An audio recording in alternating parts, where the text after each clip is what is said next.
All right. So yeah, thanks for joining us, joining me. So yeah, I'm going to talk a bit about resilience and how digital twins can be used to get visibility of the resilience of a supply chain and suggest ways of improving it. We were founded in 2012. We build digital twins for a range of companies, and we focus on logistics. We built a digital twin of the world's pallet network, which is used to move about 80% of the world's consumer goods. Right. So I thought I'd start by talking about what a digital twin actually is. Basically, a digital twin is just a digital model. It creates a replica of the real world.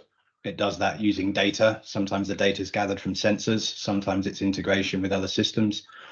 Generally, digital twins, when people talk about them, they mean they have a lower latency, so the data is newer, and they have a richer representation, so that the models are more granular.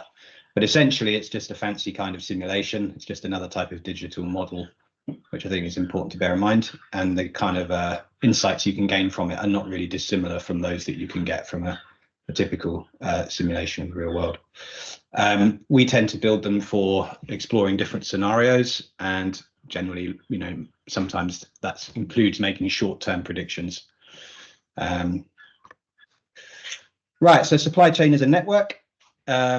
We think of supply chains as basically interconnected locations, interconnected nodes. So you can represent a supply chain as a structure, and you can represent that structure and analyze it mathematically. First person to do that was Euler in 1736.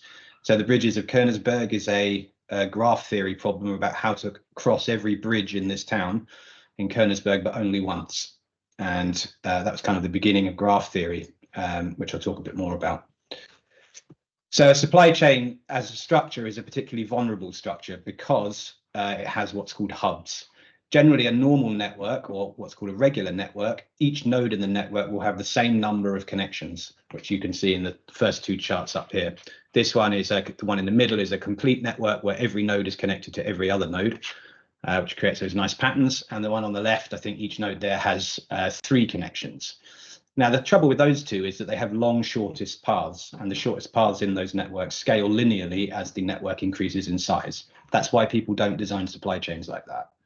Generally, people design supply chains like the diagram on the right here, where you have this very large node. The size of the node there is reflects the number of connections it has. You can think like in air travel, Heathrow would be that node. So where a lot of the smaller nodes are connecting through Heathrow. That creates vulnerabilities because if you remove that hub, lots of the other nodes are then no longer connected to each other. So, large number of flights, you can't go on holiday, etc. So one way of looking at the robustness of a supply chain is to analyze its degree distribution, which are the two graphs down there. Now you can see the one in the middle.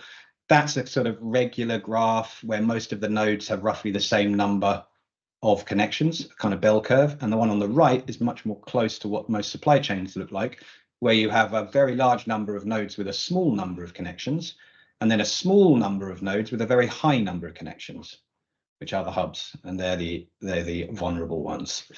So what you're looking for in a good supply chain is how to combine a low shortest path with avoidance of being vulnerable to disruptions by the hubs being taken down. Okay, so this shortest path versus resilience, you can see that the shortest paths increase linearly. So that green line is showing you as the number of nodes increases, which is like the number of locations in a supply chain. As that increases, the average shortest path between any two pairs of nodes increases linearly.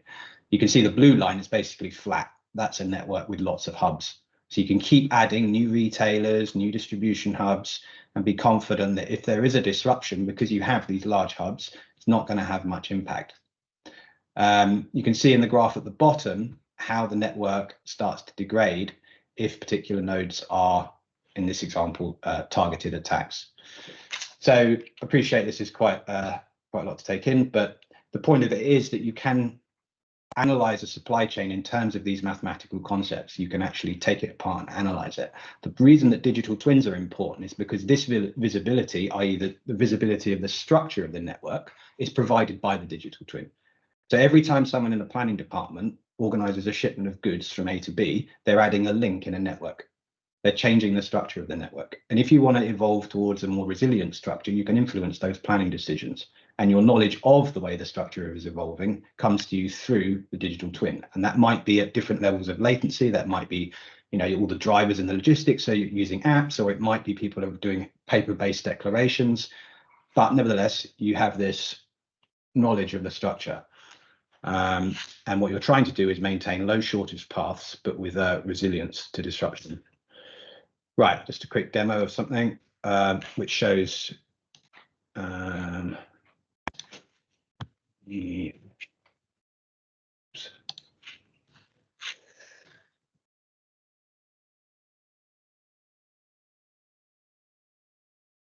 can you see this? Yep, we can still see your screen. Web browser. Okay, so this is, and you should see a couple of files here. These are sort of typical files of historical supply chains. They could also be supply chain plans. You have a date, you have a location ID where the stuff is moving from, a geography for it, the type of node it is, these are supply nodes, where it's gone to, the ID of that node, and the quantity. And you have three different types of nodes. You have supply, demand, and distributor. And most organizations have data of this kind. It gets more complex when you have different inventory types. This is simplified for the purposes of the demo. But this is all this file is. What we do is we upload that file into this tool. And we immediately get a visual representation of that supply chain. So the blue triangles are retailers, the purple circles are suppliers, and the green squares are distribution centers. You can see, for example, that this distribution center is serving many retailers, which should immediately give you concern that if anything happens to this distribution center, then the flow into these retailers is going to be problematic. Now we can then start to analyze this structure. Below we have some simple graphs. So supplier dependence, that's just the average number of suppliers that is feeding a distributor.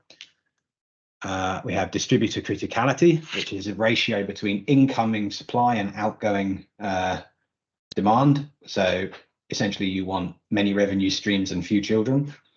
And this criticality score gives you, basically flags up D49. I think we can click on this and we can see, yeah, here it is.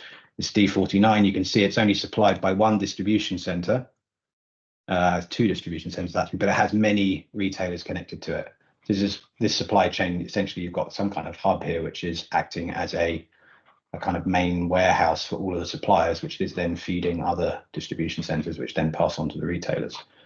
So this, you can simulate disruptions to this distribution center, and that would then have a cascade effect on these retailers. Again, this is representing the network as representing the supply chain as a network, and this data can be fed with real-time data feeds from digital twin type instrumentation. Lastly, we have so retailer resilience. This is essentially how balanced is the goods coming into the retailers across suppliers. So a bad situation would be where 90% of the goods coming into a specific retailer come from one supplier. So it's essentially a measure of how diversified the retailer's suppliers are, which is again another metric that comes from analyzing the structure of the network. Once you have identified what a resilient structure is, you can actually influence planning decisions so that they evolve in the direction of a more resilient structure, because obviously the structure is changing all the time depending on decisions being made at an operational level. Running out of time, so just to give you a quick glimpse of these two tabs, this is Disruption Explorer. So these are actually real disruptions. We can see if there's different ways of using this, but this just shows that, for example, if there is technical issues in Antwerp, I think this distribution center is in Antwerp. No, it's not, it's in Taipei, but or maybe it's this one. Yes, there's some weather event in Kenya is causing disruption to this supplier. That has a cascade effect on this distribution center, which in turn limits the supply going into these retailers. And you can see how that affects the fill rate here. And then lastly, I won't go into this now because it's a bit too complex, but essentially we look at how known variation in supply and demand, when you put those together, how that affects the probability of meeting a certain fill rate at each of the nodes in the network.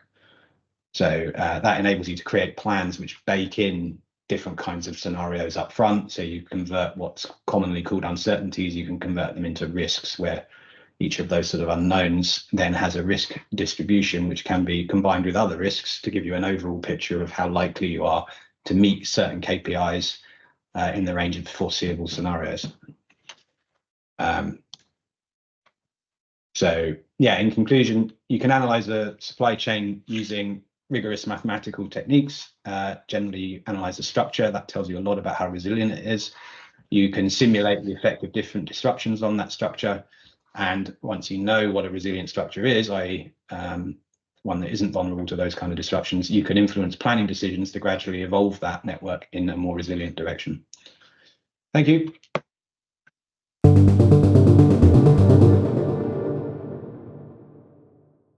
The first question, Harry, is for yourself. It says, are you using semantics to support the creation of your networks? You appear to have a semantically linked ecosystem for digital twins. Is that the case? I'm not sure I understand the question. What do you mean by semantics? Maybe you could just provide a bit of context about how you are constructing the ecosystem itself, and if you're using any kind of semantic technology or ontologies to help do so. So, I mean, the things I showed were generally created using historical movement data. So most companies, as they execute a supply chain plan, will have a record of where goods were moved, in what quantity, on what date. So then you can take that information, say the last 6 months or 3 months or a year, and then aggregate it. So you flatten it, aggregating, grouping by date and the pairs of locations, and that will give you an edge with a weight between those two locations. And you can keep that up to date with real-time data flows as well. So in a sense, what we're doing is just visualizing the structure of the real network as it is in the world. I mean, obviously supply chains are fast moving, and by representing it structurally, you lose some of those dynamics, but you make it intelligible. You can make it kind of a more ergonomic structure that people can get in their heads and then make decisions about. Whereas, sometimes supply chains just appear like a kind of complex mess that is hard to grapple with. So that's why we do it in this structural way. I hope that answers the question. Okay, that's great. Our next question, again, is for yourself. Sorry, this one here. I think it's a bit of a tongue-in-cheek question, but we'll ask it anyway. Harry, in art, is Jackson Pollock the greatest influence on resilience, or is it a fractal designer?